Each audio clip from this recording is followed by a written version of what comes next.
Ẹ káàárọ̀ o, ẹ káàsán, ẹ kú ìyálẹ̀ta o, gbogbo ọmọ Yorùbá káàkiri gbogbo àgbáńlá ayé gbogbo yín ni mo kí o. Ẹ káalẹ́ léyìí o. Gbogbo wákàtí tí ètò yìí bá bá gbogbo wa, wákàtí aláyọ̀ ni ó jẹ́. Mo kí gbogbo ẹ̀yin tẹ́ wà nínú mọ́tò yìí o, ẹ gúnlẹ̀ láyọ̀ o. Gbogbo ẹ̀yin tẹ́ wà ní yàrá yìí gbogbo yín mo kí o. Ẹ ní gbọ́rọ̀ ìbànújẹ́ o. Iṣu ọmọ òjìnà fún yín jẹ́ o. Gbogbo ẹ̀yin tẹ́ wà nílé ìwòsàn, Elédùà yóò fọwọ́ bà yín. Nínú egungun, nínú ẹ̀jẹ̀, nínú omi ara, ẹ rí ìtúsílẹ̀ o. Ọba mi àgbà yóò daṣọ àlàáfíà bò yín. Ẹjọ́ ẹlẹ́jọ́, ọ̀rọ̀ ọlọ́rọ̀, ọ̀ràn ọlọ́ràn kò ní di ti gbogbo wa o. Èmi ọmọ yín náà ni bàbá Arí Kàbìtì, bàbá ọgbọ́n, ọmọ ọ̀dọ̀ àgbà, Lúkúmọ̀nù ọmọ Àyádáre. Ẹ jẹ́ a jọ kọ́gbọ́n lórí ọ̀rọ̀ ẹyẹ tẹ́ ń wá àwòrán rẹ̀ yìí. Ẹyẹ kan bẹ wọ́n ń pè ní ẹyẹ kànnàkànnà. Ẹyẹ kànnàkànnà. Ẹyẹ wo ni jẹ́ ẹyẹ kànnàkànnà? Kí ni oore tó wà lára ẹyẹ kànnàkànnà? Kí laburú tó wà lára ẹyẹ kànnàkànnà? Kí ni wọ́n ń wí? Eléyìí èsè kí ni wọ́n ń wí? Ìwọ̀n tó ọ̀bá mọ̀ lọ́wọ́ mọ̀, gbé ẹnu rẹ lọ́wọ́ kó o béèrè lọ́wọ́ àwọn àgbàlagbà tó mọ̀. Ọlọ́run ò fún wa nímọ̀ bákan náà. Ẹni ó mọ̀ yìí kò mọ̀ tọ̀hún lọ́rọ̀ ilé ayé. Ẹyẹ kànnàkànnà òun la fẹ́ dá wa lẹ́kọ̀ọ́ lórí ẹ̀. Àwọn ọ̀jọ̀gbọ́n tí wọ́n mọ ẹ̀kọ́ sẹ́wé jẹ́, tí wọ́n mọ orúkọ tí a fi wa egbò. Bá a ṣe ti dáko ẹyẹ kànnàkànnà yìí, wọ́n máa fẹ̀mí bá wa ká lọ. Ẹyẹ kànnàkànnà. Wá gbọ́, sọ̀bọ̀ pé bó ṣe wà nú ẹ̀dẹ́ ènìyàn, kò sí àrà tí Ọlọ́run ọba mi ò lè dá. Ọlọ́run ọba tó dá igi, òun ló dá àfòmọ́ orí rẹ̀ tí ó sì ní papọ̀ mọ́ra wọn. Ọlọ́run ọba tó dá òkun, ó tún dá òkun, ó ṣe é láláwọ̀ méjì, òkun funfun ń bẹ, òkun búlù ń bẹ, tí wọ́n sì papọ̀ tómi wọn ò sì wọnú ara wọn, kábíyèsí Olódùmarè. Ọlọ́run ọba tó dá aláboyún tó ní kóbìnrin ó lóyún, kó fi ikùn rógódó, kó fi bí méjì, kéèbí mẹ́ta, kéèbí mẹ́rin, kó fi bí jù bẹ́ẹ̀ lọ, bó bá ṣe wù ú ní ṣeéṣe. Àṣé ẹyẹ ẹ̀mí mímọ́ náà ń bẹ, ẹyẹ tí wáyé ẹ̀mí mímọ́ àṣé ń bẹ. Wá gbọ́ o. Ẹ wá nǹkan fìdílé tàbí kẹ́ fìdílé nǹkan, kábíyèsí Olódùmarè. Ọba tí tó fi sọ́nà ságbèjì ara. Gbogbo ẹ̀yin ìyá mi tẹ́ máa gbé tò yìí, àríkọ́gbọ́n leléyìí o, kìí sàrígbọ́ dànù. kí ni wọ́n ń wí eléyìí èsì kí ni wọ́n ń wí ọgbọ́n ọ̀nù ẹ̀ lání ọkọ́ gbogbo ẹ̀yin èèyàn mi ẹ pèrajọ ẹ kọ́gbọ́n lórí rẹ̀ sáyẹ́ǹsì àwọn àgbàlagbà lélẹ́yìí ẹ gbọ́ kẹ́mu lò ayé wa kò ní yẹ ẹ̀yin náà darapọ̀ mọ́ WhatsApp group o àǹfààní wà ńbẹ̀ nọ́mbà wo lẹ́ẹ̀bì darapọ̀ mọ́ wa 08032983298 lẹ́ẹ̀ka sí +234 8032983298 nọ́mbà Kòtónú +229 5298 8116 +229 5298 8116 tàbí +229 67 53 8915 ẹnìkan ò gbowó lọ́wọ́ ẹnìkan kan o ẹ darapọ̀ mọ́ wa ń bẹ̀. ọyọ máa bá mi ká lọ ẹwọ́ nǹkan fìdílé gbogbo ẹ̀yin màjèsí inú ilé yìí ẹ̀dùn ọkọ̀ ẹ̀kọ́ gbọ́n gbogbo ẹ̀yin àǹtí ìdílẹ̀kẹ̀ ẹ̀dùn ọkọ̀ ẹ̀kọ́ gbọ́n bọ̀dá akọ̀wé ẹ̀dọ́kọ̀ ẹ̀wọ́ akọ́gbọ́n. ìmọ̀ kìí ṣe tọ́jú orí o ohun tí èèyàn bá mọ̀ ní ọmọ o tọba ìtìrí ohun tó ọmọ níbi tí tọ ọmọ sí ìyá adó níbẹ̀ kan kẹ́kọ̀ọ́ ni ẹ̀ bàbá ń ká lọ. Oyún dọdún kan wọn ò dákẹ́, ọdún méjì kò bá kan náà ní. Ọdún mẹ́ta pé ó yí lọ, ọdún mẹ́rin kù dẹ̀dẹ̀ kó pé síbẹ̀síbẹ̀ oyún ga sí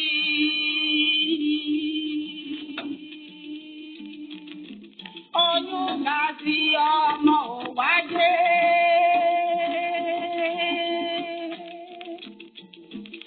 Ayé wọnú òkùnkùn bírí bírí ohun gbogbo tó kùnkùn bírí bírí bírí.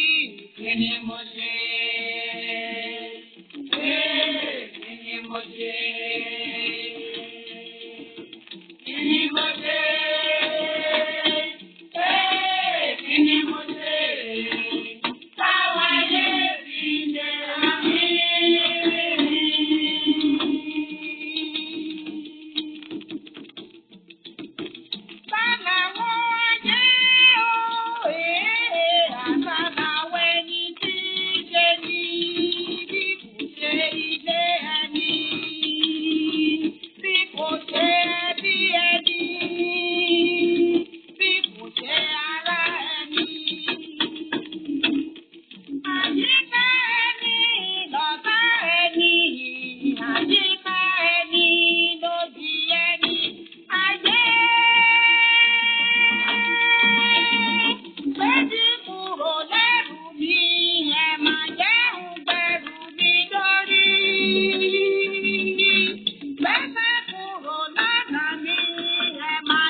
Kalẹ̀ gbogbo ẹ̀yin ọmọ ayé o gbogbo yín mo kí o àní kàn dààmú lórí gbogbo ọmọ wa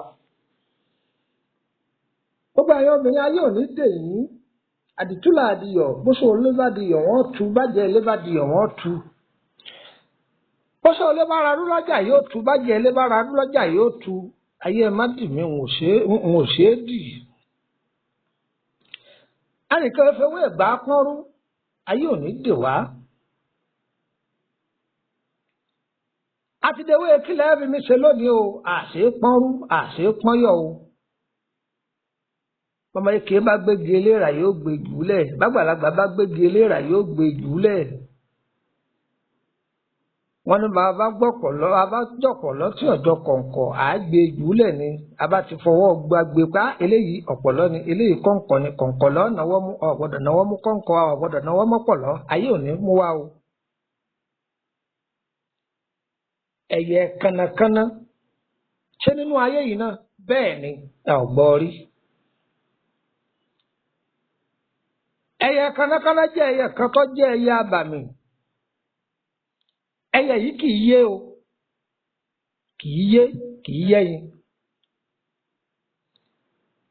ẹyẹ tẹ́yìn míì bá yé kalẹ̀ kódà bọ́ bá bà lórí ẹyẹ adìẹ tó bá bà lé orí ẹyin adìẹ tí ẹnjọ́ tí adìẹ yìí ọba pamọ́ ẹyẹ kànnàkànnà jáde mẹ́ tí ẹyẹ yòówù tó bá yí ẹyin kalẹ̀ tí ẹyin kànnàkànnà bá ti bà lé níjọ́ yòówù tí ẹyẹ yìí bá pa ẹyin rẹ̀ débi kó fẹ́ kó àwọn ọmọ rẹ̀ jáde kànnàkànnà jáde mẹ́ ẹ máa wo agbára Ọlọ́run òun èé lóyún kọ́ yẹ́yìn tiẹ̀ o kọ̀lákọ kọ̀lábo tó bá ti bà lé ẹyin ẹyẹ míì tí ẹyẹ yìí ọba pa ọmọ rẹ̀ kànnàkànnà tó bà lé ẹyin ẹlẹ́yin yóò sì jáde mẹ́ ẹgbẹ́ títóbi fọlọ́run bí òbí ẹ bá wà láyé ṣé lóòótọ́ ni béèrè lọ́wọ́ àwọn àgbàlagbà ẹyẹ kànnàkànnà tó ń wò yìí ẹ gbọ́ nǹkan kan o kànnàkànnà mo bẹ̀ ìwọ bọ́yọ̀ onílé ni a kì í jí ẹyẹ kànnàkànnà gbé o pàápàá tóbìnrin bá wà ní oyún tó bá jí kànnàkànnà gbé oyún inú rẹ̀ tó bá bí ọmọ náà yóò máa jalè ní o kànnàkànnà ẹyẹ abàmì ní o èèyàn kì í jí kànnàkànnà gbé o ẹni tó bá jí kànnàkànnà gbé yóò máa jalè ní o ẹ máa bá ń kálọ. Òkùnkùn bírí bírí ohun gbogbo lókùnkùn bírí bírí bírí kí ni mo ṣe? Kí ni mo ṣe? Kí ni mo ṣe? Kí ni mo ṣe? Táwa yé fi bẹ̀rẹ̀ mí.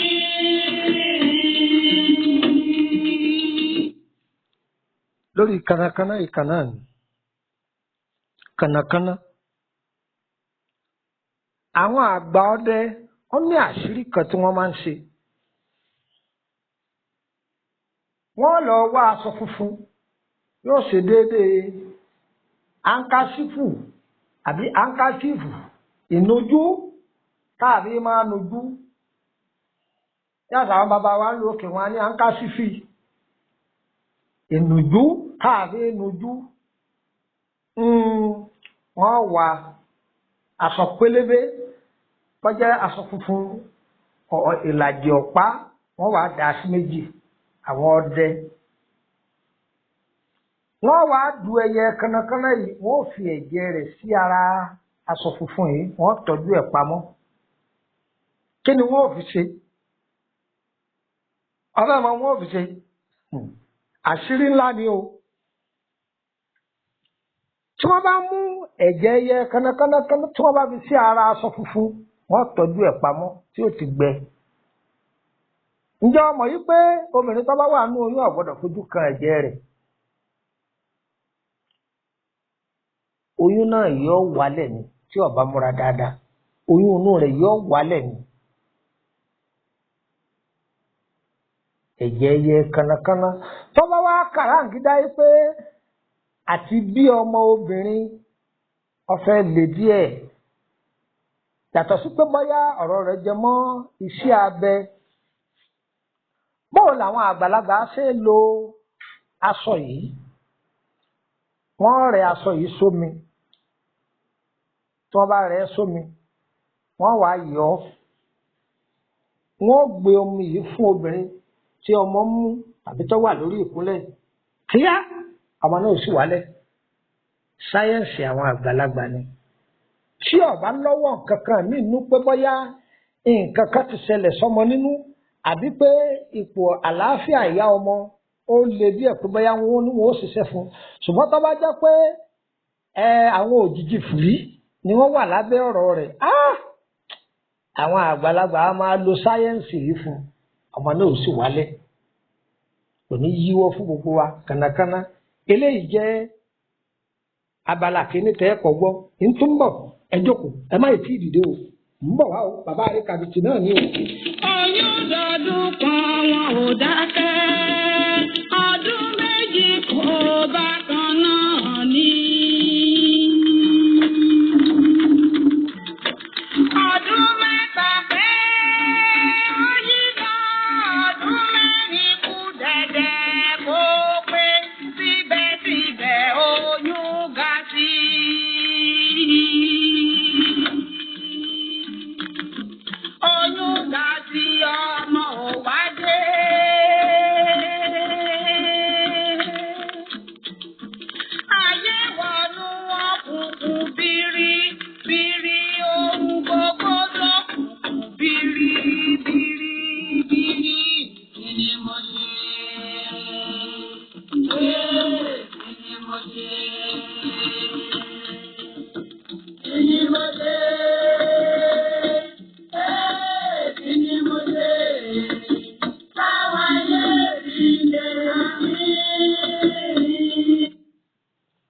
Kanna àìkó lórí ẹ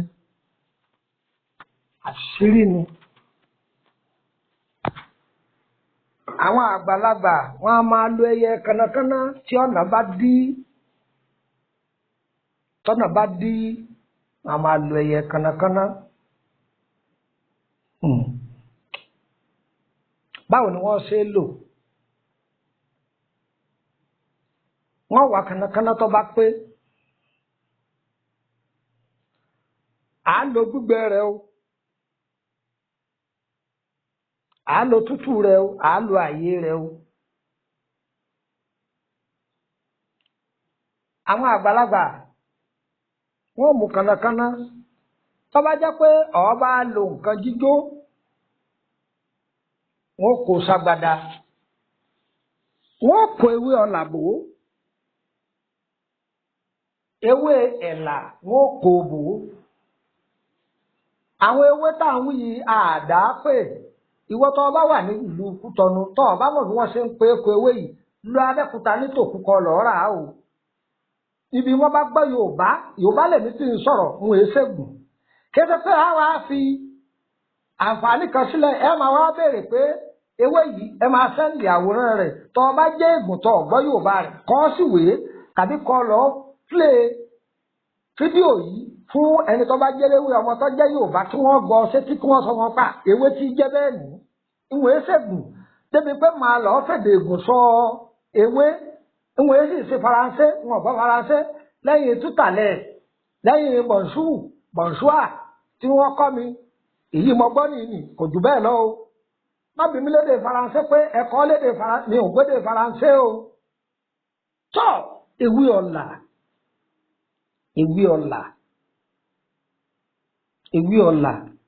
ọ̀là èèkọ rẹ̀ kì í jẹ́ pọ̀ tó bá ti dọ́dọ̀ àwọn ọ̀jọ̀gbọ́n wọn sọ fún ọ. Kọ̀sẹ́ni tí ò déwé ọ̀là mọ̀ ṣùgbọ́n ayédasọ bòódù. Ohun tí mò ń wí yóò ti yá àwọn ọ̀jọ̀gbọ́n. Kò séléwé ọmọ tó jẹ́ Yorùbá tó béèrè pé ewé ọ̀là ewé ẹ̀là tọ̀rọ̀tọ̀rọ̀ báyìí ni ó rí. Àfòmọ́lewé ẹ̀là àárí lérí ọ̀pẹ àárí lérí igi ọdẹ kò sérí igi tí èèfẹ́ wà ní ọba wọlédùà ní pé kó wù. Tọ́ba wá mú ewé yìí ọkọ̀ òbò tàǹgìrì tó kájé dáadáa gé kéékèèké kòbó odidi atare kan tó gbó kákáká fi sí jó ó ti jó tán a máa fi lògì gbígbóná a dà sóyin a máa fi lògì gbígbóná o lè dá méjì kó fìlàjì pọ̀ ọṣẹ kó fìlàjì kó ọmọ lògì gbóná